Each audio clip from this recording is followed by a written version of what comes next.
Moses led his flock beyond the wilderness and came to Horeb, the mountain of God. And suddenly this ordinary landscape was transformed into a place of encounter. I've observed the misery of my people who are in Egypt. I've heard their cry. Indeed, I know their sufferings. I've come down to deliver them from the Egyptians. Moses has also seen the suffering of the Israelites. One day after Moses had grown up, he went out to his people and he saw their forced labor. And he saw an Egyptian beating a Hebrew, one of his kinfolk. He looked this way and that way, and seeing no one, he killed the Egyptian and he hid him in the sand.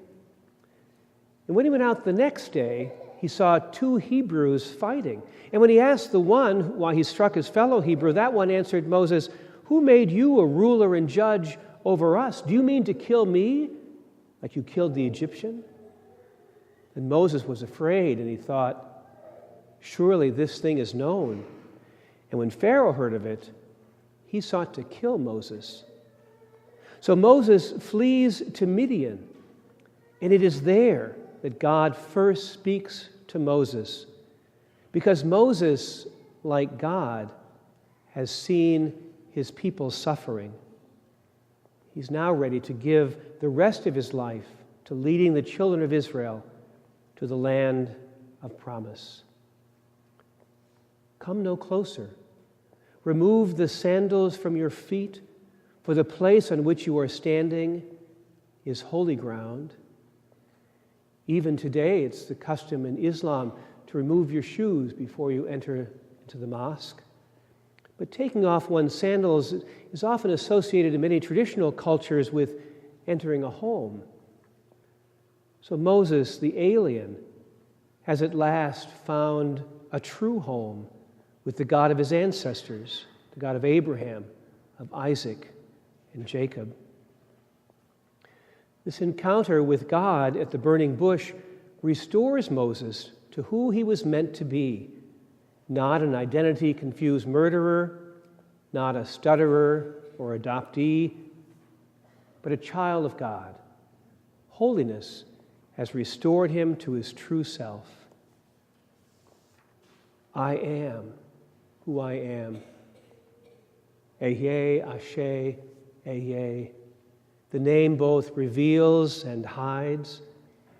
But as the journey continues, we learn more about this one. I am the Lord your God who brought you out of the land of Egypt. God is the one who is with us. I brought you out of the land of Egypt that I might dwell with you. God is the one who journeys with us always, the one who meets us on the way and makes a home with us, leading us out of slavery and death into abundant life. This shall be my name forever. But forever is a long time, and it's easy to forget, especially in difficult times. What about those Galileans whose blood Pilate mingled with their sacrifices? And don't forget those 18 who were killed when the Tower of Siloam fell on them. Has God abandoned us, forgotten us? Does God no longer hear our cry? Is God with us or not? So Jesus tells them a parable about a fig tree that a man planted in his vineyard. Israel often thought of themselves as a vineyard that God had planted. So we might think that Jesus is suggesting that the owner of the vineyard is God. But hadn't Jesus just steered the people away from thinking of destructive events as being willed by God? So why then would Jesus propose an image of a God who wants to cut down and throw away this tree that does not bear fruit? There's a clue in the story. Notice that the landowner has been looking for fruit on this fig tree for 3 years. This 3-year period is important because of some very specific instructions in the book of Leviticus. When you come into the land and plant all kinds of trees for food, 3 years it shall be forbidden to you. It must not be eaten. In the 4th year, all their fruit shall be set apart for rejoicing in the Lord. And in the 5th year, you may eat of their fruit, that their yield may be increased for you. So in the parable that Jesus tells, the landowner is in direct violation of God's law for demanding fruit in the tree's first 3 years. Amy Jill Levine, the Jewish New Testament scholar, takes us back to the Garden of Eden and that tree in the middle of the garden of which we were forbidden to eat. But before thou shalt not, there is a first command: be fruitful, multiply, fill the earth. Be fruitful. But there's more here. Fill the earth.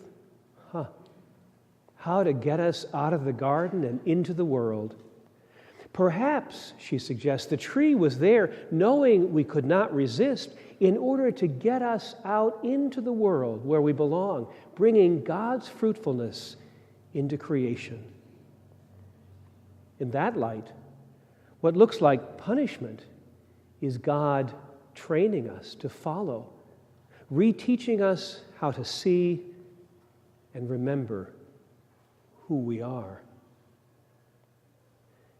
In the story that Jesus tells, it's the gardener who's been tending the young tree, caring for us, and who knows our very nature deep down in our roots, who remembers that we are dust, human from the humus. Reconnecting us to the earth, the gardener reminds us that all the stuff of life, even the manure, is important for our growth and fruitfulness. The poet Galway Kinnell imagines this: for everything flowers from within of self-blessing, though sometimes it is necessary to reteach a thing its loveliness, to put a hand on its brow of the flower and retell it in words and in touch.